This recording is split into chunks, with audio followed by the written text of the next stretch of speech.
आज हम पूजा रूम के ऊपर चर्चा करेंगे। पूजा रूम एक बहुत ही सीक्रेट जगह मानी जाती है घर में। वास्तु में इसको हम एनर्जी सेंटर भी कहते हैं। घर का एनर्जी सेंटर हमारे पूजा रूम से ही स्टार्ट होता है या पूजा के स्थल से ही स्टार्ट होता है। लेकिन पूजा हम इसलिए नहीं करते कि भगवान खुश होंगे या हमारे पूजा ना करने से भगवान नाराज हो जाएंगे। पूजा इसलिए की जाती है कि हम अपने आप को स्पिरिचुअली थोड़ा सा अपलिफ्ट कर सकें, थोड़ा सा एक बेहतर इंसान बन सके। इसीलिए हम अपनी बॉडी को चार्ज करते हैं पूजा करते हुए। अब पूजा के कुछ पर्टिकुलर डायरेक्शंस होती हैं। अगर आपके पास इंडिपेंडेंट हाउस है आपका, आप एक पूजा के लिए एक पूरा कमरा डेडिकेट कर सकते हैं तो बहुत अच्छी बात है। तो जो पूजा का कमरा होता है वो नॉर्थ ईस्ट या नॉर्थ ईस्ट डायरेक्शंस में रखा जाता है। ये डायरेक्शंस बेस्ट होती हैं किसी भी पूजा का स्थान रखने के लिए। मान लीजिए अगर आपके पास एक प्रॉपर डेडिकेटेड स्पेस नहीं है तो अगर आप किसी वॉल पे हैंग करना चाहते हैं या नीचे रखना चाहते हैं तो भी आपको नॉर्थ ईस्ट का कमरा ही चुनना चाहिए और उसकी नॉर्थ ईस्ट दीवार पे ही आपको मंदिर को लगाना चाहिए।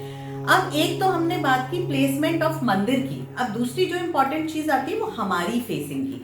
देखिए लोगों में बड़ा कंफ्यूजन होता है कि पूजा करते हुए हम ईस्ट की तरफ फेस करें या भगवान ईस्ट की तरफ फेस करेंगे।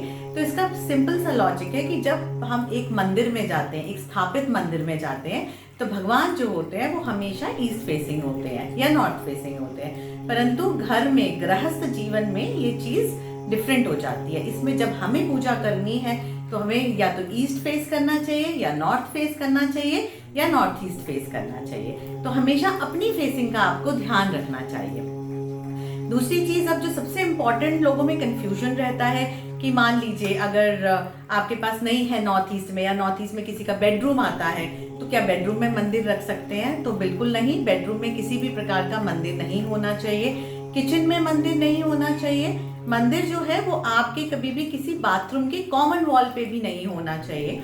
अगर आपका मंदिर एक प्रॉपर रूम है तो आप हमेशा उसमें जो आप मूर्ति रखेंगे उसमें और दीवार में कम से कम 2 इंच का फासला रखिए। देखिए मूर्ति में भी बड़े सिंपल से लॉजिक्स हैं। सनातन धर्म के हिसाब से घर में मूर्ति पूजन वर्जित होती है। घर में फोटोग्राफ्स होनी चाहिए जिनकी आप पूजा करते हैं। लेकिन आजकल मूर्ति हर कोई रखता है, तो अगर आप मूर्ति रखते हैं तो उसके कुछ रूल्स होते हैं।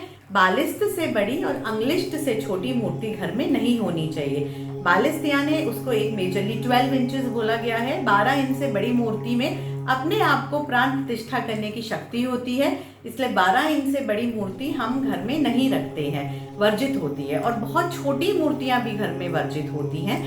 दूसरा इसका एक रूल ये है कि आप किस हाइट पे रखें। लोग बैठ के पूजा करते हैं, मंदिर बहुत नीचे होते हैं। लोग खड़े होके पूजा करते हैं, मंदिर बहुत ऊपर होते हैं। ऐसा नहीं होना चाहिए। जब आप पूजा करते हैं तो बेसिकली आपका ये गले से लेके चेस्ट तक का जो हिस्सा है वो भगवान के चरणों में आना चाहिए, क्योंकि ये हमारा हार्ट चक्रा है। हम यहीं से स्पिरिचुअली कनेक्ट करते हैं। सो ये 2 रूल्स हैं जो कि बहुत इंपॉर्टेंट होते हैं मंदिर की प्लेसमेंट के लिए। अब मंदिर के रंगों के बारे में बात करते हैं। देखिए मंदिर, सबसे पहली चीज, अगर आप मंदिर बनवाना चाहते हैं तो बहुत अच्छा है मार्बल में या वुड में मंदिर सबसे अच्छा माना जाता है।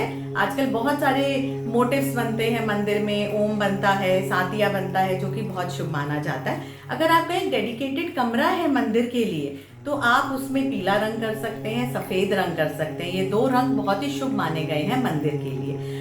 आमतौर पर लोगों में बहुत ही क्वेश्चन होता है कि हमारे जो पूर्वज हैं क्या हम उनकी फोटो जो है वो मंदिर में लगा लें? तो बिल्कुल नहीं। मंदिर में सब भगवान का स्थान होता है। देखिए आपके पूर्वज जो है वो आपके लिए पूजनीय हैं, लेकिन है तो वो इंसान ही, रहेगा तो उनका दर्जा इंसान का ही। तो इसीलिए अगर आपके पास एक कमरा है तो आप उसके साउथ वॉल पे अपने पूर्वजों की फोटो लगा सकते हैं, लेकिन मंदिर में भगवान के साथ फोटोग्राफ्स नहीं लगानी चाहिए। तो ये कुछ सिंपल से रूल्स हैं पूजा रूम के लिए, जिन्हें अगर आप ध्यान रखेंगे तो डेफिनेटली आप अपने आप को बहुत स्पिरिचुअली बेहतर पाएंगे।